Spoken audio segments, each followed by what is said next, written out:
Oh, hey everybody. I'm Shinta. I love .hack and I like card games. And unfortunately, despite doing a ton of videos on the former, I never got around to talking about .hack's own card game, .hack Enemy. This game was made at the same time as the original IMOC game series imported in 2003, released by the tabletop gaming company Decipher, known for a few assorted short-lived tabletop games, and also the original long-running Star Trek card game, and I never saw anything from the .hack card game when it was releasing. Sorry, but depending on where you lived, tabletop games like this lived or died by the possibility to find the packs in stores, other players who would play with you, and there being space set up to play at your local hobby or gaming stores. And while during the gaming heyday of the late 90s through the mid-2000s, I attended and saw a wealth of players hit up hobby stores to play Magic the Gathering, or the Pokemon's TCG, or Yu-Gi-Oh!, or even for short tenures the Naruto card game, which I never once played but saw other people playing. Well, for other anime series that had a tie-in game that only lasted while the series was on air or momentarily relevant, the lifespan for a tie-in card game for them was quite short, and ultimately would lead to limited returns, as happened with card games around Bleach, Yu Hakusho, several incarnations of the Dragon Ball franchise's card games, and in the West, the various Digimon card games that could not stick to a rule set because Bandai America could not figure out how to market or provide it to consumers, a game which was big in Japan, but never really got any traction in the West because the distribution to retailers for any game Bandai of America made was always awful. And as an ultimately Bandai-owned product, .hack Enemy fell under the same failings. Hell, the collection I have of the cards that is a smattering of everything released, yeah, I attended Gen Con in 2011 and literally bought out every copy of what a single kiosk had. They were the only ones selling any of them. I was in the planning of .hack Retrospective at that point and was wondering if I could find a way to spotlight the cards. Obviously, with this video, I hadn't until now. And from it, I got every starter deck ever released, a booster box of every expansion set released, and several rare promotional items such as the .hack Gift promotional variant cards, of which only 8,000 total releases exist in the world. And I have set number 3248, which together had an original retail value of about $500 to $600, which, when I bought them, only cost me about $60. I am so not kidding on this. Hell, the only reason I don't have these up on my CyberConnect-related product shelf is I literally don't have the space for them. They're still on the shelves of my sets, but either boxed up or in the satchel I have that contains all my non-Yu-Gi-Oh! Card game decks. But yeah, beyond their absolutely terrible cross-media merchandise distribution, I don't fault Band of America for this game not catching on, with which to allow it to actually last until the .hack GU era that would have allowed them to then import the .hack GU card game the Japanese branch made as cross-promotion for GU. As I've said before, .hack, despite what promotion it had in the IMOC era, ultimately was niche material, and anime-based games already had a quartered market between Pokemon and Yu-Gi-Oh! With these things already. And to keep a card game going, you need to have additional content be made available for it within a fairly regular interval to keep the metagame for it changing, engaging, and relevant. As if everyone collects everything available, then people will ultimately wise up to the best ways to play.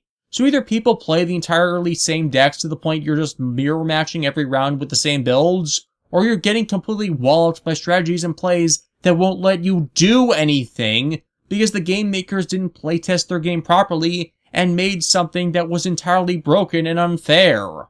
A problem suffered extensively by the Yu-Gi-Oh! Metagame throughout its history that Konami fails to stamp down on with the decks that deserve it.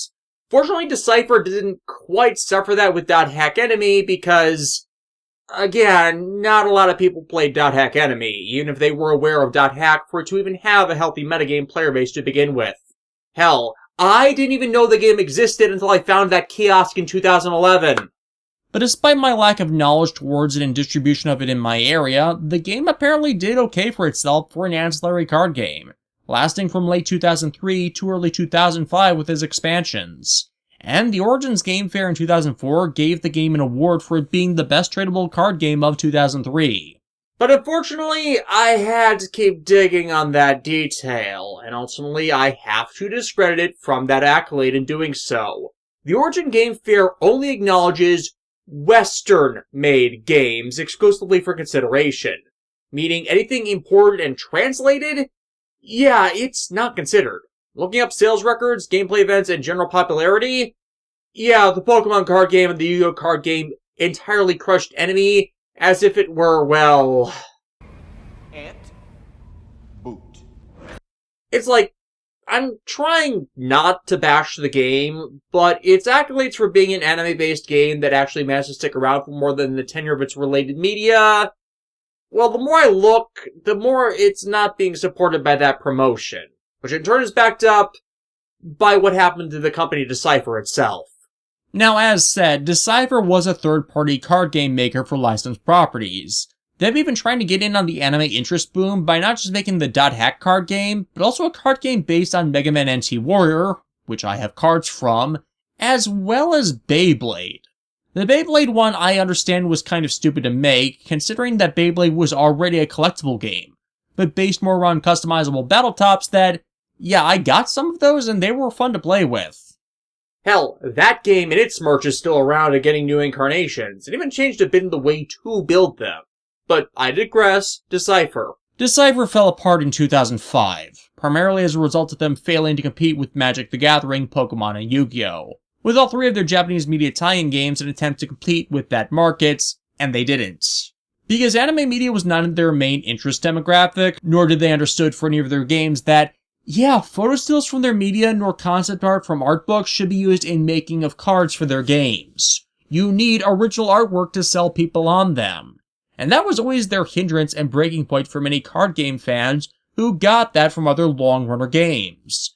But as said, their biggest seller before that was two things: the Star Trek customizable card game and the Star Wars customizable card game, appealing to the two biggest franchises in the world at the time with their content. The Star Trek game in specific managed to last until 2007 from its beginning in 1994. However, they were completely unable to shift their target demographic to the new interest, even with them also banking off of other recent trends, such as the Lord of the Rings trading card game to tie into the Peter Jackson movies that, once more, lasted until 2007. But as I said, the problem about making any card game is that it lives and dies by the appeal of the cards themselves, and the health of its metagame and the ability to independently produce more product that is endearing to its player base to keep the game alive. Which Decipher never really did. Decipher screwed up and then later lost the rights to Star Wars before Attack of the Clones hit theaters, due to them splitting their attention between it and the Young Jedi card game subprint line, and the Lord of the Rings and Star Trek games ended after there was no longer content from those franchises to support continuance of the game, as they didn't have the rights for anything from the game tie-in media for any of those franchises. Both the Beyblade and Mega Man games fell victim to either low sales in the former's case, and their related anime's import being screwed over in the latter's, to not permit a timely progression of content to make a game around. Since screwing over, I explored in my massive introductory video for reviews on the Mega Man, or rather, Rockman anime. And ultimately, the company faced severe financial losses that led them to canceling most of their production in 2005, with them laying off a third of their workforce to not enter total financial bankruptcy. They only lasted another 2 years past that with just Star Trek and Lord of the Rings, before even those lines failed, as said, due to lack of content to expand more on.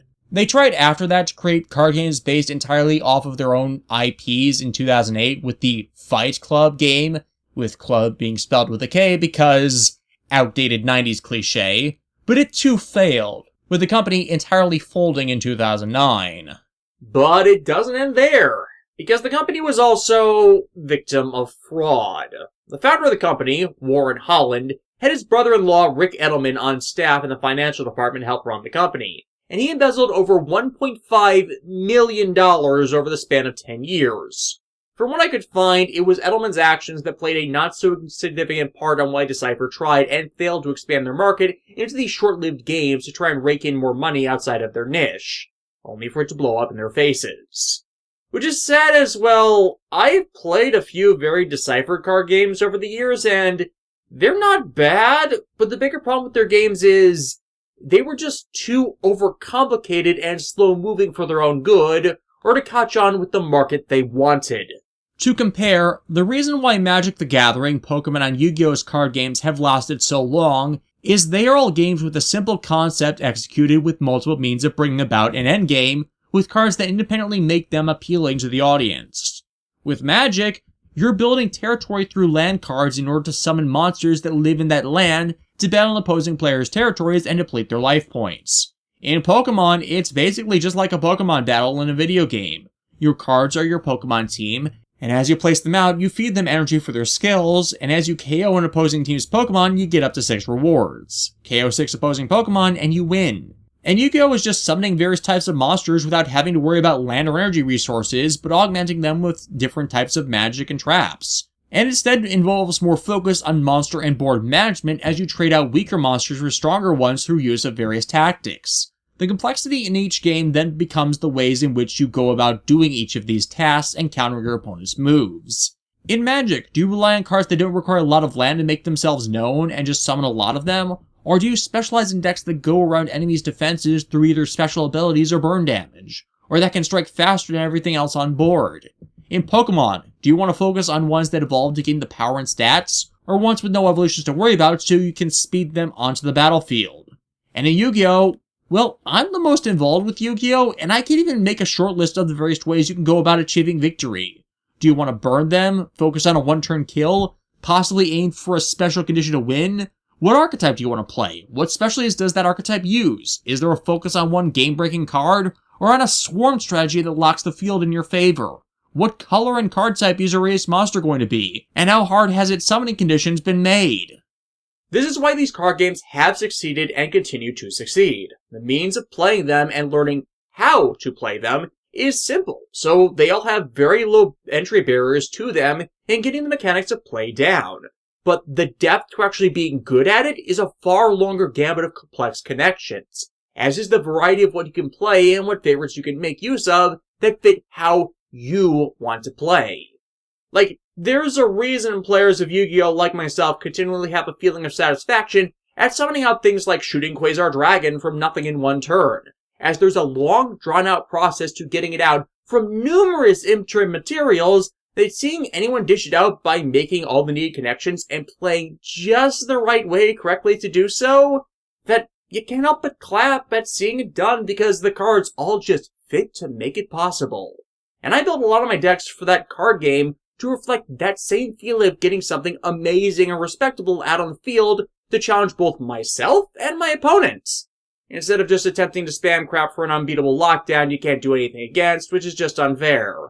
Decipher, though, had the opposite problem, and had a lot higher of an entry barrier in actually understanding the mechanics of how to play their games, which often was not helped by their starter decks that didn't have more than a mishmash of cards that didn't appropriately put together a set of cards that worked together in order to learn the game, and thus made building good decks to play with their contents a lot more difficult long term. That isn't to say their games were unplayable in their complication, but you really and truly needed to be an adult with a firm grasp of the mechanics of the game to be able to do, well, anything, resulting in their games always having a higher entry barrier for younger gamers. Most other popular TCGs can have a kid get a starter deck and be walked through the rules, and they can do stuff that's still impressive in their own right. I've played many kids in my time as a TCG player that do things with starter or structure decks that totally work within the rules, but I never would have thought of. Hell, some of the plays I've talked about in my Yu-Gi-Oh! Reviews work the same way. Just strokes of brilliance from your supply materials to take the win, because I knew and understood the simple, basic building blocks of the game well enough to take the fullest advantage of them that I could use to turn things around in my favor. Any experience that can get you that euphoria of overcoming a difficult challenge of another's make is why people would come back again and again. But if a game is difficult to learn and grasp its rules, it's inevitably going to have a higher barrier of entry to those who aren't dedicated or have constant reinforcement to play, and thus it is less likely you will maintain a high and stable player base. And this in turn is why, while Dot Hack Enemy did respectively and was purportedly played, it didn't have the longevity to last or the widespread player base to keep it alive beyond its expected short lifespan.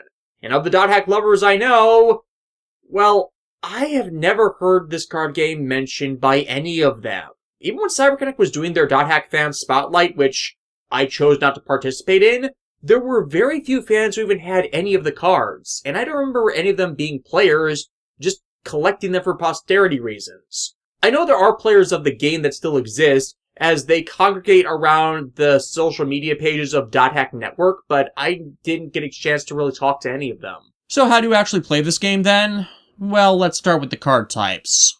First, you have your main heroes in this, the player characters, represented by a mishmash of the characters from the iMock games and Sign. All 6 classes are represented here, and your first goal is to build a party that can support you. This is where the game fails immediately, though, in this gaming experience. The only way to build a successful deck for PCs is to specify it to a character class. Only Twin Blades in a Twin Blade deck, only Wave Masters in a Wave Master deck, and so on and so forth. And there is a reason for this. The second card and third card types. Equipment and action cards. Yes, this game places heavy focus on equipping your characters with the right gear. Thus, if you split your character class focus, it likewise means you will need to include more equipment cards to properly support each class. Which for a card game means you will be stuck with a crap ton of dead and useless draws that will leave you at a disadvantage. Thus, you can only do single class type decks if you want to even get something to work. The action cards in turn are basically the special attacks of the various classes, and likewise are class specific. These cards act as trap cards like in Yu-Gi-Oh! You set them face down on the field of play and wait to trigger their special move at the opportune moment, if you at least remember to trigger them. Fourth are event cards, which can trigger special additions such as unique win conditions or goals that can award you special prizes for play. Fifth are field cards, which can boost or disrupt play for those in its class. Sixth are grunty cards, which have recyclable effects that can benefit a player using them, but only trigger if you can feed them cards from your hand. Which admittedly does increase deck turnover and help you search faster through your deck and help you get rid of dead draws. But you have to get the grunty out first. And finally are monster cards, representing all 6 of the elemental alignments present in the games, plus a 7th neutral element, and man oh man, there are a lot of monster cards of the various types. Decipher did even get far enough through their release of the card game to actually be able to represent almost everything of relevance to the series, including all 8 of the phases of the Cursed Wave, and Kubia as well. Kubia actually has an entire archetype of support between the varied Kubia cores and Gomoras, which I have included in my Twin Blade deck, because of course I would do that. I also have the cards for Maha, who resides in my Blade Master deck, because of course, but unfortunately is basically useless as her summoning condition requires you to only have 1 card left in your deck. So she's a Hail Mary card that isn't reliable. And I also do have Korbanek, who likewise has the frustrating summoning condition of having you log out a set of 3 PCs that all have 1 weapon and at minimum 1 armor piece equipped to them. Which is surprisingly hard to actually do, as it requires 9 full turns of dedication to get such done. And that's assuming you even stuffed enough equipment cards in your deck in the first place to be able to do that. To play the game, you start out by shuffling your deck and drawing 5 cards. Each turn except your first, you draw 1 card at the start, and then have the capability to play 1, and only 1 card from your hand that turn. If you have a PC card, you play it in a PC slot. An action card or field card goes in their specified slot, and the same for the monster gate on the top right. Some cards have requirements to play them which are listed on the card. For PC upgrades 2.0 or 3.0, it states you commonly have to replace them. Equipment cards likewise often need to have weaker ones offered up to play a stronger variant, or have special conditions beyond that. Monsters are frequently free to play in their weaker forms, but to play the stronger ones you need to either sacrifice monsters you have in the monster gate, discard cards from your hand, or do something to your PCs such as log them out, in this game represented by flipping them face down, or have a specified requisite of a card type that can be visibly spotted face up on the field in either player's possession. Some monsters are storable, capable of being played in the monster gate for later attacks, and if they can be stored, then they can all swarm to attack at once, and have their attack power be accumulated together to overwhelm the attack strength of the PC party. Attack strength, or attack boosts, are represented on the middle left of the PC in monster cards, and are the numbers you compare to determine who won. Once you've traded turns with your opponent to get monsters and or PCs in the field, you can then declare an attack. Your opponent then has the option to avoid an attack or confront it. If they avoid the attack, congratulations! You're counted as winning the battle by default. But if a battle takes place, the player with the defending PC party has the option to play action cards if their trigger window is active, being either before or after the draw destiny step of battle depending on what the card text says.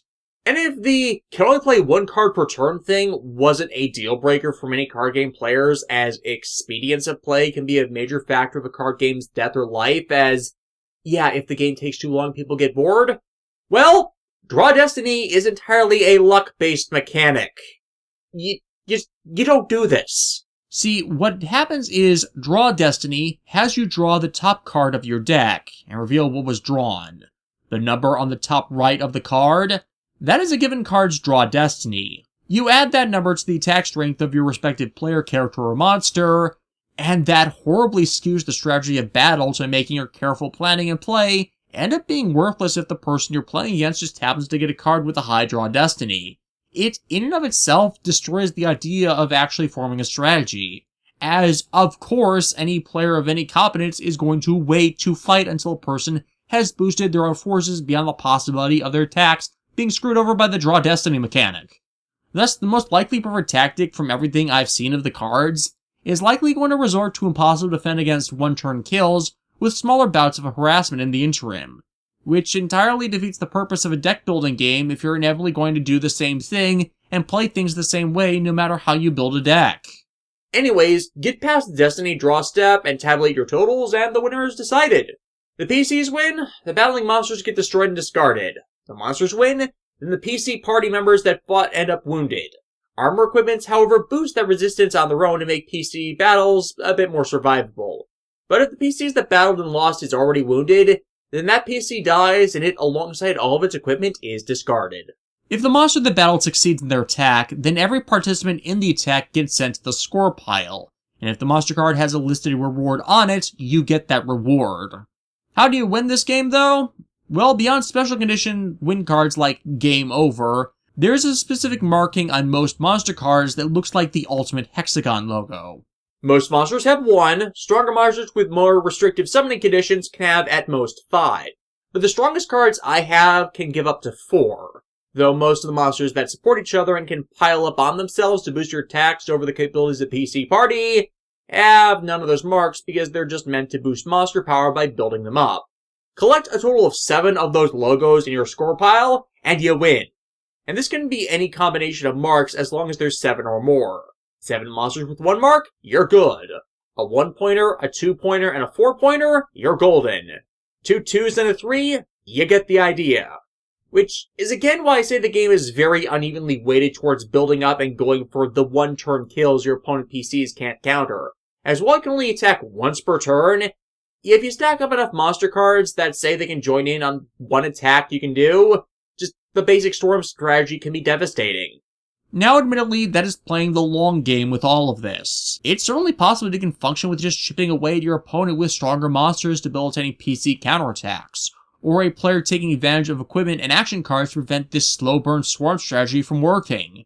But looking over the card text of these cards, well, not a lot of these attack boosting cards can actually successfully match up to a larger swarm strategy.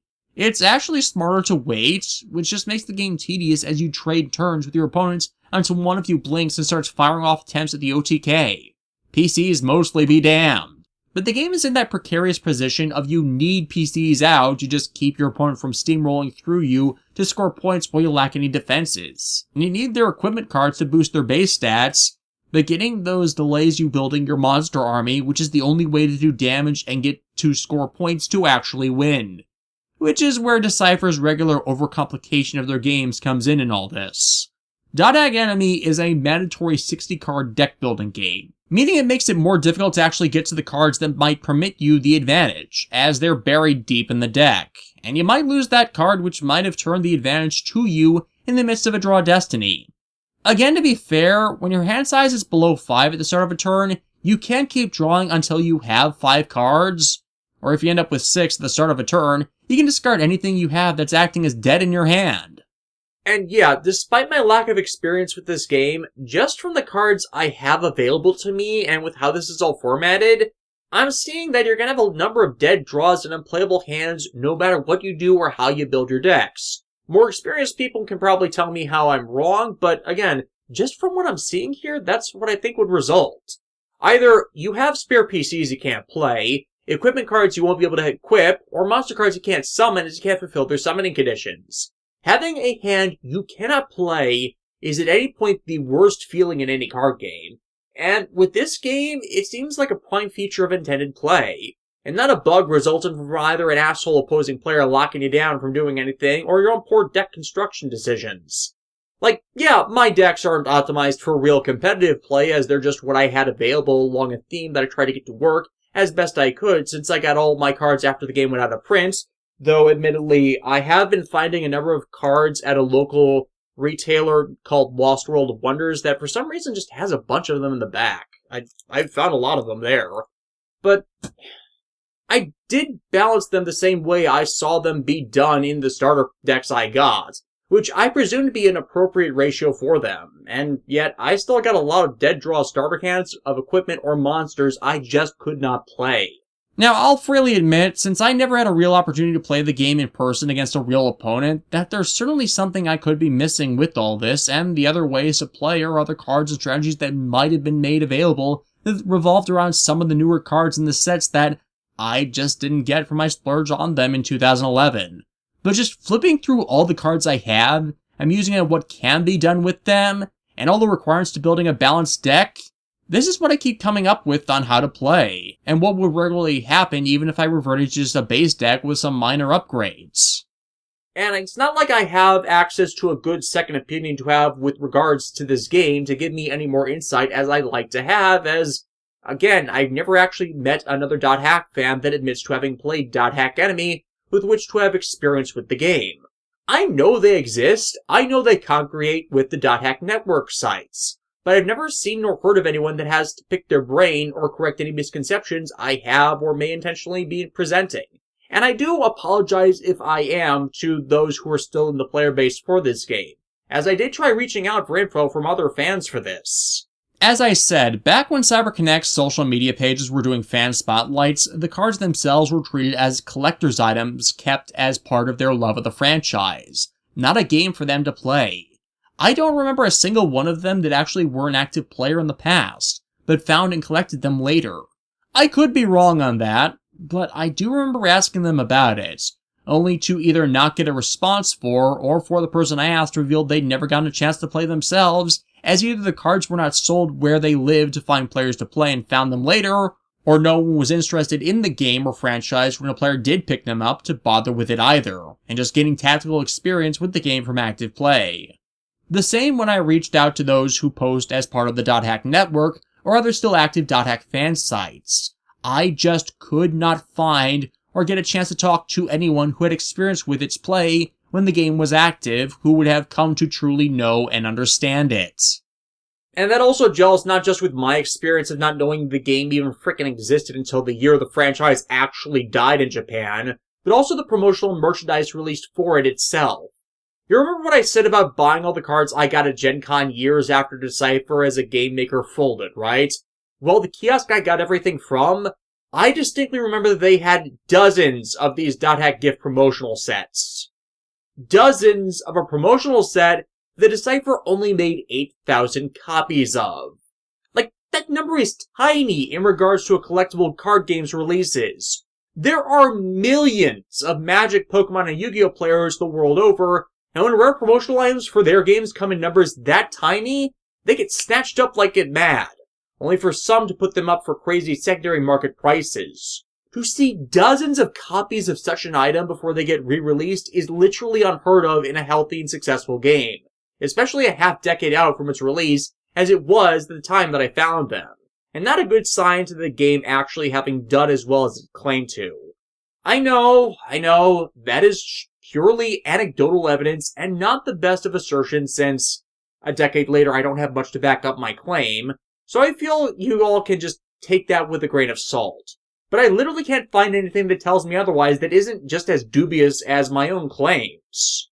Now, for any fans of the franchise that might be curious to prove me wrong in this whole enterprise, well, there is of course good and bad news on that. The bad news is, obviously, that this game has been out of print for over 15 years, so there's little chance of actually finding the cards in the wild outside of maybe a convention that specializes in obscure tabletop games like Gen Con, or the backlog stock of such longtime game retailers online that might have such, like the sites ToyWiz and Amazon. I haven't been back to Gen Con since 2011. Maybe someone still makes them part of their sellable inventory. The other option will require an investment of printer ink and cardstock, as the managers of the .hack Wiki, yeah, they have copies of literally every card that Decipher ever made. How, you might ask? After the company folded, Decipher released onto the web high-quality scans of every card they ever made for all of their card games. As despite their poor decisions, they understood that they had fans that would want to know what was available, and keep their games alive beyond their own lifespan. Their Star Wars and Star Trek games have small player niches still on a dedicated forum for playing the game. Sadly, the original page Decipher managed with all these scans is now dead, but that fan player site took over managing copies of the other games, while the .hack Wiki took that over for all the enemy cards. Great job, guys! So if anyone would like to browse through everything that Decipher made and take a shot at the game yourselves, that is your gateway to doing so. And that, my friends, is the long-awaited review of the .hack Enemy card game. Think I'm wrong about my view on the merits of the game? I probably am, but feel free to take a shot at trying it out for yourselves. I'm Shinta, and I'll see you all next time.